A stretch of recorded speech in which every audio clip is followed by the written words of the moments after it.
अच्छा, ये पार्ट 4 है चैप्टर 12 का, इन्वेस्टिगेटिंग द स्पेस। अच्छा, इसमें ये समरी है, वर्ड्स टू लर्न कि स्पेस क्या होती है। The space, the area outside the earth atmosphere where all other planets and stars are there. ठीक है, हमारे अर्थ के एटमॉस्फेयर से बाहर की जो स्पेस है, जो कि बिल्कुल ब्लैंक है, जो कि बिल्कुल खाली है, ठीक है, उसको हम क्या कहते हैं, स्पेस कहते हैं। अच्छा, मीटरॉइड क्या होता है, ये पिछली क्लासेस में आपने पढ़ा है कि piece of rock from the outer space that hits the earth surface. कि एक पीस ऑफ रॉक है, कोई एक बहुत बड़ी चट्टान है जो कि ट्रैवल करते हुए अर्थ के ऑर्बिट में आती है, और उसके बाद अर्थ उसको अपनी तरफ तेज़ी से उसको अपनी तरफ पुल कर लेती है, और वो ज़मीन से आकर टकरा भी सकती है, या हवा के अंदर ही वो जल के ख़त्म हो सकती है। तो ऐसे इस पीस ऑफ रॉक को हम मीटरॉइड कहते हैं। तो हमारे अक्सर स्काई के ऊपर हमें जो ब्रोकन स्टार्स नज़र आते हैं, those are due to that meteoroid. Primordial क्या चीज़ है कि कोई ऐसी चीज़ जो कि ज़मीन और हमारे यूनिवर्स बनने से भी पहले एग्जिस्ट करती है, उसको हम क्या कहते हैं, प्राइमोर्डियल। ठीक है, प्राइमोर्डियल, एग्जिस्टिंग एट और from the beginning of the world. हमारे यूनिवर्स के बनने से भी पहले भी जो चीज़ एग्जिस्ट करती थी उसे हम क्या कहते हैं, प्राइमोर्डियल। स्टार्स क्या होते हैं, a ball of burning gas in space visible at the point of light in the sky at night. ठीक है, स्टार्स एक बहुत बड़ी गैस से बने हुए बहुत बड़े बड़े बॉल्स हैं, ठीक है, जो कि स्पेस में होते हैं, और ये हमें नज़र आते हैं रात के वक्त आसमान में। और इनकी लाइट किस वजह से है कि वहाँ पर जो हाइड्रोजन की गैस हीलियम में कन्वर्ट हो रही है, हमारे पास एक न्यूक्लियर रिएक्शंस हो रहे हैं, जिसकी वजह से इनॉर्मस अमाउंट ऑफ लाइट और हीट निकल रही है, और हमें स्टार्स इस वजह से रात को आसमान पे नज़र आती हैं। तो कॉन्स्टिलेशंस क्या होती हैं, bright stars which join up to make up the patterns in the sky. कि आसमान के ऊपर कुछ ब्राइट स्टार्स होते हैं जो कि रात को इस तरह से चमकते हैं कि अगर हम इन ब्राइट स्टार्स को लाइंस के ज़रिए ज्वाइन कर दें तो आसमान के ऊपर एक पैटर्न हमें नज़र आता है। इनको कॉन्स्टिलेशंस कहती हैं। तो ये पैटर्न इसलिए बनाए जाते हैं कि जो एस्ट्रोनॉमर्स हैं, साइंटिस्ट जो हैं, वो इनके बारे में डिस्कस कर सकें, इनको आइडेंटिफाई कर सकें स्काई के ऊपर। गैलेक्सी क्या होती है, the galaxy, the system of stars that contains our sun, its planets seen as a bright band at night in sky। Galaxy क्या होती है कि ये बेसिकली हमारे पास एक कलेक्शन ऑफ स्टार्स है, ह्यूज कलेक्शन ऑफ स्टार्स है, जिसके अंदर बिलियन ऑफ स्टार्स हो सकती हैं, जिसके अंदर सन, प्लैनेट्स और इसके अंदर इस तरह से चीज़ें हो सकती हैं। और ये हमें एक रात के वक्त आसमान के ऊपर एक डिस्क की तरह की ये चीज़ नज़र आती है। आपको पहले इसकी पिक्चर्स दिखाई हैं। पल्सार्स क्या है कि एक बहुत a giant star that has shrunken so much it appears smaller than the earth। ठीक है, एक बहुत बड़ा स्टार होता है, लेकिन ये चूंकि अपनी लाइफ पूरी कर चुका होता है, ये श्रिंक हो चुका होता है बहुत ज़्यादा, ठीक है, और ये अर्थ से भी छोटे नज़र आते हैं हमें आसमान के ऊपर। कोसार्स क्या होते हैं, a star far out in space that shines very brightly but appears as a huge dim star. Quasars क्या हैं कि ये भी स्पेस के अंदर ऐसे स्टार्स हैं जो कि बहुत बड़े ह्यूज हैं, लेकिन फासला ज़्यादा होने की वजह से ये हमें बहुत ही डिम स्टार्स नज़र आते हैं। ये साइज़ में बहुत बड़े हैं, बहुत ज़्यादा ब्राइट हैं, लेकिन इनका फासला अर्थ से बहुत ज़्यादा है, तो इस वजह से ये हमें छोटे नज़र आते हैं आसमान के ऊपर। ब्लैक होल्स क्या हैं, ये भी एक स्टार्स होते हैं, an area in space that even light can not escape from. ठीक है, because gravity is strong there. ठीक है, तो ब्लैक होल्स के हमने बारे में पढ़ा था कि ये भी स्पेस के अंदर एक स्टार्स ही होती हैं, लेकिन ये बहुत ज़्यादा श्रिंक होके बहुत ही छोटे हो जाते हैं, इतने छोटे हो जाते हैं कि इनकी इनकी इनका जो ग्रेविटी है वो बहुत ज़्यादा बढ़ जाती है, इनका मैस जो है वो बहुत ज़्यादा बढ़ जाता है। मैस बढ़ने की वजह से इनके इर्द गिर्द जो ग्रेविटी है वो बहुत ज़्यादा हो जाती है, और कोई भी चीज़, इवन लाइट भी जो उनके पास जब पहुंचती है तो वो भी उसमें से नहीं गुजर सकती, वो ग्रेविटी की वजह से उसी के अंदर ही चली जाती है। ठीक है, तो जिसकी वजह से हमें ब्लैक होल्स आसमान के ऊपर नज़र आते हैं। सुपरनोवा क्या है, a star that suddenly becomes much brighter because it is exploding. ठीक है, सुपरनोवा क्या होता है कि जब स्टार अपने लाइफ टाइम के आखिरी फेज़ में होता है तो उस वक्त एक बहुत बड़ा धमाका होता है। ठीक है, सुपरनोवा होता है, और वो क्या होता है कि बहुत ज़्यादा वो जो स्टार है वो एक दफ़ा ब्राइट होता है। ठीक है, उस धमाके की वजह से। तो उस धमाके को बेसिकली हम, जो कि स्टार अपने लाइफ टाइम के आखिर में होता है, इस धमाके को हम सुपरनोवा कहते हैं। अच्छा, न्यूबिला क्या है कि great clouds of gas and dust found through out the universe, कि हमारी यूनिवर्स भरी पड़ी है ऐसे क्लाउड्स में जिसके अंदर क्या होता है, गैस और डस्ट होती है। ठीक है, तो इन्हीं गैस और डस्ट को के स्पिन होने से डिफरेंट किस्म के सोलर सिस्टम्स और सन बनते हैं। तो हमारी यूनिवर्स के अंदर ऐसे clouds of gas and dust जो हैं वो भरे पड़े हैं। अच्छा, ब्लैक बॉडी क्या होती है, या हम इसे ब्लैक होल भी कह सकते हैं, कि एक ऐसा ऑब्जेक्ट होता है स्पेस के अंदर कि जो जितनी भी रेडिएशंस, इलेक्ट्रोमैग्नेटिक रेडिएशंस जो इसकी तरफ जाती हैं वो सब कुछ अपने अंदर एब्जॉर्ब कर लेता है। ठीक है, जो स्टार्स जो हैं ये भी बेसिकली हमारे पास ये ब्लैक बॉडीज़ ही हैं, लेकिन ये क्या है कि ये जितनी रेडिएशन ये एब्जॉर्ब करते हैं उससे कहीं ज़्यादा रेडिएशन ये अपने अंदर से एमिट करते हैं, जिसकी वजह से ये हमें चमकते हुए नज़र आते हैं। तो यही वजह होती है कि जब एक स्टार अपना लाइफ टाइम पूरा करता है और जब उसकी रेडिएशंस बंद हो जाती हैं तो हमें उसी जगह के ऊपर हमें एक वो ब्लैक होल नज़र आना शुरू हो जाता है। तो ये हमारे पास फर्स्ट वन स्लाइड है कि स्पेस के अंदर हमारे पास ये हेवनली बॉडीज़ पाई जाती हैं जिसके अंदर ब्लैक होल्स हैं, सन है, कॉन्स्टिलेशंस, गैलेक्सीज, कोसार्स, पल्सार्स और स्टार्स भी इसी के अंदर ही हैं। ठीक है, प्लैनेट्स भी इसी के अंदर ही हैं। तो ये और इसी तरह से मीट्रॉइड्स और इस तरह के छोटे छोटे जितनी भी गैसेस और डस्ट, जब हम कहते हैं डस्ट, उस डस्ट के अंदर बहुत सारी चीज़ें आ जाती हैं। ठीक है, तो ये सब चीज़ें स्पेस के अंदर पाई जाती हैं। तो स्पेस के अंदर जो ब्लैक होल्स होते हैं ये क्या होता है, कम्प्लीटली श्रिंकन स्टार्स। ये ऐसे स्टार्स होते हैं जो कि बिल्कुल श्रिंक होके चंद किलोमीटर्स के अंदर वो बन जाती हैं, और इनके अंदर क्या है कि इनका जो मैस जो है वो बहुत ज़्यादा डेंस होता है, और यहाँ पर जो ग्रेविटी है वो बहुत ज़्यादा होती है। यानी कि अगर कोई हमारा कोई भी स्पेस क्राफ्ट अगर ट्रैवल करते हुए इन ब्लैक होल्स के अंदर चला जाए तो वो कभी भी वापस नहीं आएगा। वो जो ब्लैक होल है उसको वो अपनी ग्रेविटी की वजह से उसको अपने अंदर खींच लेगा और वहाँ से निकलने का कोई रास्ता नहीं होगा। अच्छा, सन एक ऐसी हेवनली बॉडी है, ये हमारे सोलर सिस्टम के अंदर है। तो ये हमारे सोलर सिस्टम के अंदर वाहिद एक ऐसी ऑब्जेक्ट है जिससे लाइट निकलती है। ठीक है, only object in our solar system that emits light. Emit का मतलब होता है निकलती है इसमें से लाइट। अच्छा, ये कॉन्स्टिलेशन के बारे में आपको बताया था कि डिफरेंट ब्राइट स्टार्स के जो पैटर्न जो स्काई के ऊपर एग्जिस्ट करते हैं और एस्ट्रोनॉमर्स ने उनको आइडेंटिफाई किया हुआ है, तो उनको हम क्या कहते हैं, constellations. A small group of stars जो कि आसमान के ऊपर एक पैटर्न बनाता है उसको हम क्या कहते हैं, कॉन्स्टिलेशंस। तो उनके साइंटिस्ट ने मुख्तलिफ नाम रखे हुए हैं, जैसे ये URSC, Ursa Major, Ursa Minor, इस तरह के डिफरेंट कॉन्स्टिलेशंस साइंटिस्ट ने स्काई के ऊपर आइडेंटिफाई की हुई हैं, और ये उनकी एग्जांपल्स थी। अच्छा, गैलेक्सीज़ की डेफिनेशन आपको बताई थी कि ये बिलियन ऑफ स्टार्स की कलेक्शन को हम गैलेक्सीज़ कहते हैं। ठीक है, बिलियन ऑफ स्टार्स अगर इकट्ठे हों तो गैलेक्सीज़ बनती हैं। ठीक है, उनकी शक्ल एक डिस्क की तरह की होती है, और फिर डिस्क में भी इसकी डिफरेंट किस्म की फॉर्म्स हो सकती हैं। ये एलिप्टिकल भी हो सकती हैं, ठीक है, बिल्कुल प्लेट की तरह। ये स्पाइरल भी हो सकती हैं। ठीक है, जैसे कि हमारी जो मिल्की वे है वो स्पाइरल शेप की है।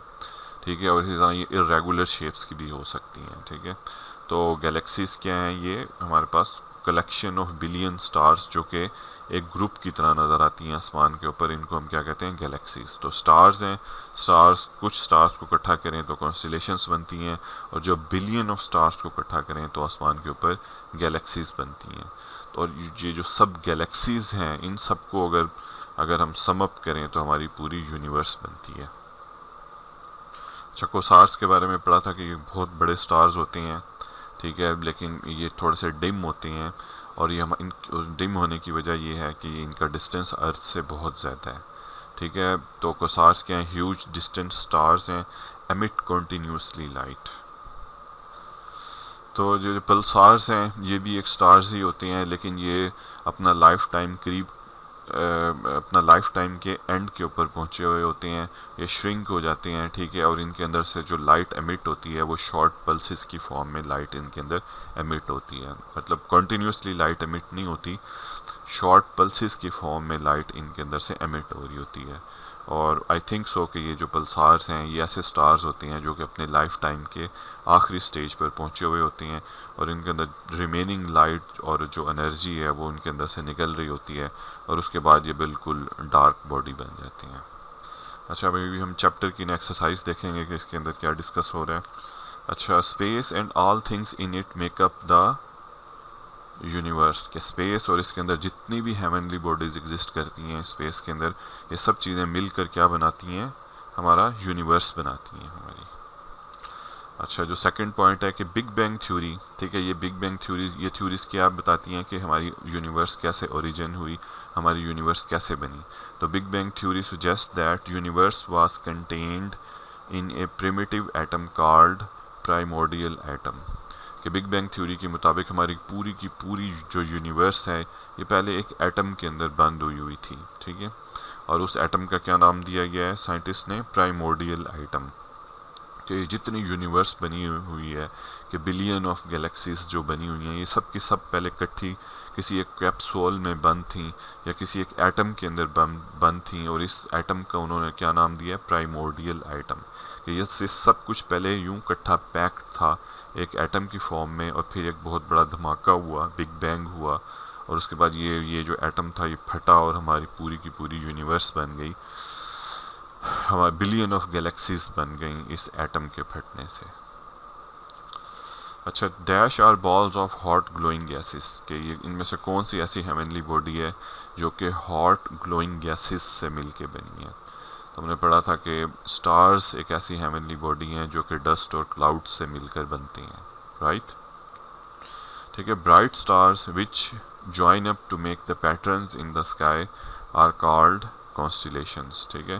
तो साइंटिस्ट क्या करते हैं, ब्राइट स्टार्स को जोड़कर उन्होंने स्काई पे डिफरेंट पैटर्न्स आइडेंटिफाई किए हुए हैं, और इन पैटर्न्स को हम क्या कहते हैं, कॉन्स्टिलेशंस कहते हैं। ये टोटली इमेजिनरी हैं, ऐसा नहीं है कि स्टार्स आपस में मिल जाती हैं वहाँ पे, ये जस्ट हमने अपनी अंडरस्टैंडिंग के लिए स्टार्स को ग्रुप अप किया हुआ है स्काई के ऊपर, उनके मुख्तलिफ पैटर्न्स बना के, just for the sake of understanding.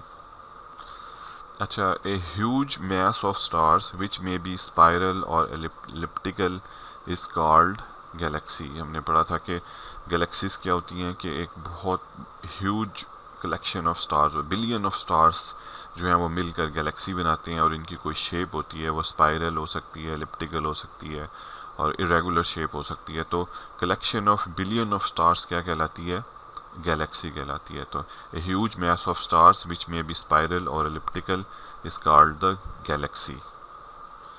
अच्छा, giant stars which have shrunk but give off burst of energy are called pulsars, ठीक है। पल्सार्स के बारे में क्या पढ़ा था कि ये भी एक स्टार्स ही होती हैं, ठीक है, लेकिन ये क्या होता है कि ये श्रिंक हो जाती हैं बहुत ज़्यादा अपने लाइफ टाइम के एंड के ऊपर, और उसके बाद क्या होता है कि इनके अंदर से जो एनर्जी है वो एक बीट्स की फॉर्म में निकलती है, बर्स्ट्स की फॉर्म में निकलती है। इनके अंदर से एनर्जी कॉन्टीन्यूस नहीं निकलती, बल्कि बहुत बड़े बड़े बर्स्ट्स की फॉर्म में निकलती है। जैसे हमारा हार्ट बीट है, इसके अंदर पल्सेस हैं, तो इनके अंदर से भी जो एनर्जी है वो पल्सेस की फॉर्म में निकल रही है। इनके अंदर से जो एनर्जी है वो कॉन्टीन्यूस नहीं निकल रही। तो ऐसे जाइंट स्टार्स को हम क्या कहते हैं, पल्सार्स, पल्स से बनता है पल्सार्स। अच्छा, dash are great clouds of gases and dust in space, ठीक है। तो हमारी स्पेस के अंदर, हमारी यूनिवर्स के अंदर बहुत सारे क्लाउड्स ऐसे पाए जाते हैं जो कि गैस और डस्ट से मिलकर बने हैं। तो इन क्लाउड्स का क्या नाम है, नेब्यूला, ठीक है। तो नेब्यूला ही हमारे पास, इसी से ही हमारे डिफरेंट सोलर सिस्टम्स बनते हैं। तो नेब्यूला की डेफिनेशन क्या है, कि ये क्लाउड है जिसके अंदर गैस और डस्ट इकट्ठी हुई है, तो इसको हम क्या कहते हैं, नेब्यूला। तो इसी तरह से हमारे जो स्टार्स हैं, मतलब ये कहाँ पे बनते हैं, ये स्टार्स कैसे बनते हैं, तो इनके बनने का एक प्रोसेस होता है। बेसिकली ये नेब्यूला ही बेसिक चीज़ है जिससे स्टार्स बनते हैं। हमारा जो सन है ये भी एक नेब्यूला से बना हुआ है, हमारा जो सोलर सिस्टम है ये भी नेब्यूला से बना हुआ है। तो स्टार्स में हैव फॉर्म्ड इन नेब्यूला, ठीक है। ये हमारे पास नेब्यूला की डेफिनेशन क्या है कि एक क्लाउड ये गैसेस और डस्ट का एक क्लाउड होता है, ठीक है, जो कि इकट्ठा होता है और स्पिन करना शुरू कर देता है बहुत तेज़ी से, तो जिसकी वजह से उनके सेंटर में स्टार्स बन जाती हैं, ठीक है। तो जो भी हमें आसमान के ऊपर स्टार्स नज़र आती हैं, ये बेसिकली नेब्यूला के घूमने की वजह से, उसके स्पिन बहुत तेज़ रोटेशन की वजह से ये स्टार्स हमें आसमान पे नज़र आती हैं, राइट। तो stars that have grown old are called dash, ठीक है। ये जो स्टार्स हमें आसमान के जो नज़र आ रही हैं, ठीक है, तो एक टाइम होता है जब ये अपना लाइफ टाइम पूरा कर देती हैं, लिविंग थिंग्स की तरह इनका भी एक लाइफ टाइम होता है। तो जब ये अपने लाइफ टाइम पूरा कर लेती हैं, मतलब इनके अंदर से जितनी भी एनर्जी है, जितनी भी लाइट है, वो जब सब निकल जाती है, दूसरे लफ्ज़ों में जितनी भी हाइड्रोजन है वो हीलियम में कन्वर्ट हो जाती है, ठीक है। तो उसके बाद क्या होता है कि जो स्टार है ये ठंडा होके बिल्कुल हमारे पास ना एक ब्लैक होल बन जाता है। तो क्या होता है कि इसके अंदर से एनर्जी निकलना बंद हो जाती है, ठीक है, और अब इसकी ये सिर्फ एनर्जी को एब्जॉर्ब कर रहा होता है। तो ऐसे स्टार्स जो कि डेड हो चुके हैं, ठीक है, जो कि मर चुके हैं, उन स्टार्स को हम बेसिकली ब्लैक होल्स कहते हैं। अच्छा, इसी तरह से our dash is a star and is a part of our Milky Way. तो हमारे जो सोलर सिस्टम है, ये जिस गैलेक्सी में है, उस गैलेक्सी का नाम हमने क्या दिया हुआ है, मिल्की वे गैलेक्सी। तो इस गैलेक्सी के अंदर एक स्टार है, सन है, उसका नाम हमने दिया हुआ है सन है। तो बेसिकली एक सोलर सिस्टम है, ठीक है। तो इस सोलर सिस्टम में अर्थ भी पाया जाता है। तो our sun is a star that is a part of Milky Way galaxy, right. तो आप इस बात से समझ सकते हो कि जितने भी आसमान के ऊपर जो स्टार्स हैं, इनके इर्द गिर्द सोलर सिस्टम की कोई ना कोई फॉर्म इनके इर्द गिर्द पाई जाती है, ठीक है। जैसे हमारा जो स्टार है सन, इसके इर्द गिर्द पूरा एक सोलर सिस्टम है जिसके अंदर डिफरेंट जो प्लैनेट्स हैं वो घूम रहे हैं उसके अंदर, और जिसमें अर्थ भी एक प्लैनेट है हमारे पास, ठीक है। तो अवर सन हमारा जो सोलर सिस्टम के अंदर जो स्टार है वो सन है, ठीक है। और ये ओनली हेवनली बॉडी है हमारे सोलर सिस्टम में जिसमें से लाइट निकल रही है और तमाम प्लैनेट्स पे पड़ रही है लाइट। अच्छा, ये हमारे पास ये फिल इन द ब्लैंक्स है, fill in the blanks in the text to explain how the universe was formed. तो ये पैराग्राफ है जिसमें बताया गया कि यूनिवर्स कैसे बनी थी, ठीक है। The scientist suggest various theories to explain how the universe was formed. The Big Bang theory suggests that universe began about 10,000 million years ago with an enormous explosion. ठीक है। The scientists believe that all the matter that is now contained in the universe was contained in one primitive atom called the primordial atom. This atom blew up and its content flew off in all directions. As the material spread out, it is cooled, joined together and form the galaxies. Right. तो इस paragraph में उन्होंने big bang theory को basically explain किया है कि 10,000 years ago हमारे पास ये जो यूनिवर्स बनी थी, एक बहुत बड़ा इनॉर्मस एक्सप्लोजन हुआ था। और साइंटिस्ट ये बिलीव करते हैं कि उससे पहले इस बिग बैंग होने से पहले, इस बड़े एक्सप्लोजन होने से पहले जो तमाम की तमाम यूनिवर्स का जो मैटर था ये एक एटम के अंदर था, और इस एटम का नाम उन्होंने दिया हुआ है प्राइमोर्डियल एटम। और ये एटम फटा और उसके बाद इसका जो कंटेंट्स थे, इसका जो मैटर था वो पूरी स्पेस में फैल गया, ठीक है। और उसके बाद ये ठंडा हुआ और फिर ये आपस में यूँ थोड़ा सा इकट्ठा हुआ, ठीक है। तो ग्रुप बने स्टार्स के, ठीक है। तो जब ये फटा तो छोटे छोटे जो डॉट्स थे वो बेसिकली क्या बन गए, स्टार्स बन गए। और इसी तरह से क्या हुआ कि ये जो हमारे फिर इन स्टार्स की कलेक्शन हुई, जब सारे स्टार्स पहले इनिशियली बहुत ज़्यादा गर्म थे, तो जब ये थोड़े से ठंडे हुए तो इन्होंने आपस में एक दूसरे की तरफ ये खींचना शुरू हुए और इन्होंने एक ग्रुप बनाया है। तो इस ग्रुप को हम बेसिकली क्या कहते हैं, गैलेक्सीज कहते हैं। अच्छा, ये सेकंड पार्ट में उन्होंने सेकंड थ्योरी के बारे में बताया है कि जो हमारे पास पल्सेटिंग यूनिवर्स थ्योरी है, कि the pulsating universe theory suggest that universe is continually contracting and expanding. When the universe has expanded to a certain size, it will begin to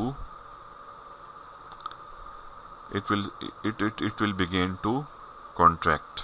ठीक, तो when the universe has expanded to a certain size, it will begin to shrink, कि हमारी universe मुसलसल expand हो रही है, contract हो रही है, और जब यूनिवर्स एक ख़ास साइज तक एक्सपैंड हो जाती है तो उसके बाद ये श्रिंक होती है, कॉन्ट्रैक्ट होती है. The dash will be pushed closer, the galaxies will be pushed closer and closer together. और उसके बाद क्या होता है कि ये जो गैलेक्सीज बनी हुई हैं, ये ग्रुप ऑफ स्टार्स हैं, ये यूँ आपस में एक दूसरे के अंदर पुश होती हैं. ठीक है, तो इनके पुश होने से क्या होता है, इन्वेंचुअली दे विल एक्सप्लोड. ठीक है, तो ये हमारी गैलेक्सीज जो हैं ये तब सब की सब यूँ इकट्ठी होती हैं और फिर एक और धमाका होता है और फिर ये फट जाती हैं. ठीक है, eventually they will explode causing the universe to expand again. और उसकी वजह से हमारी जो यूनिवर्स है ये दोबारा से फैलना शुरू हो जाती है.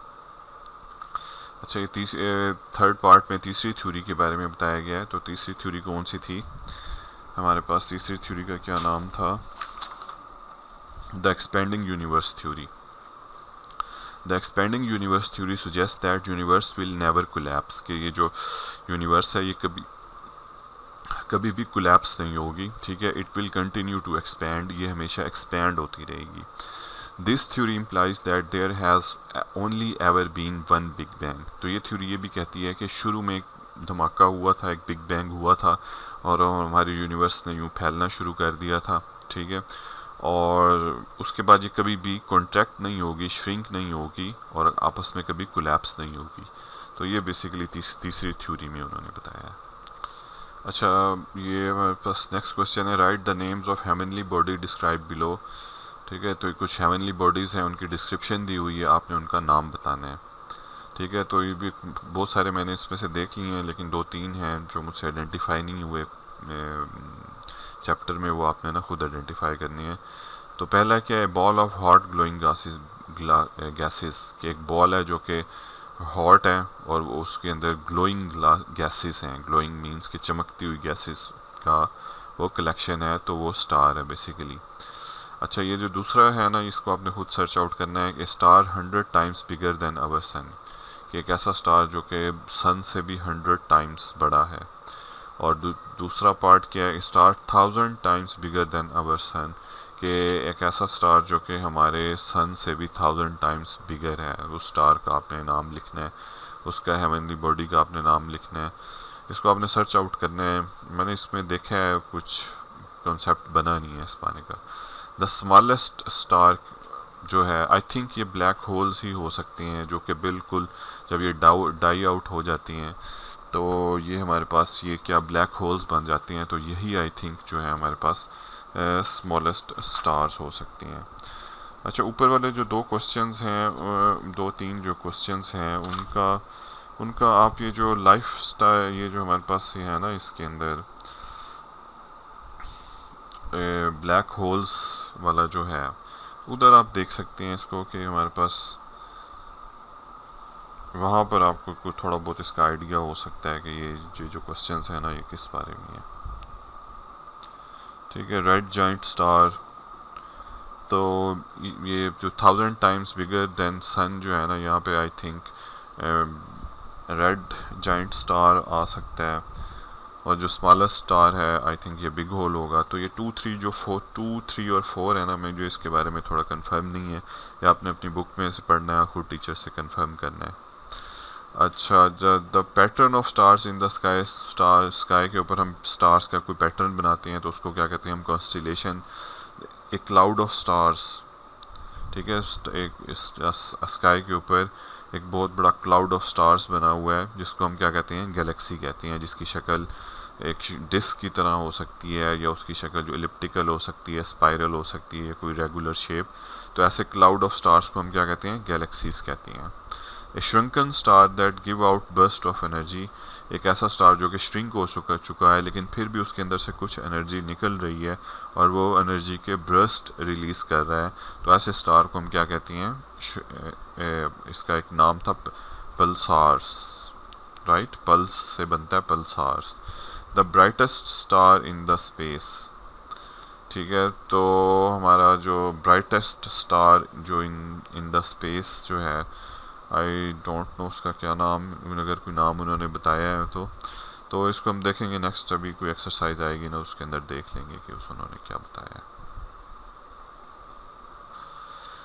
अच्छा, ये हमारे पास 9th है point, enormous star that has shrunk until it is squeezed so tightly that nothing is left to accept gravity।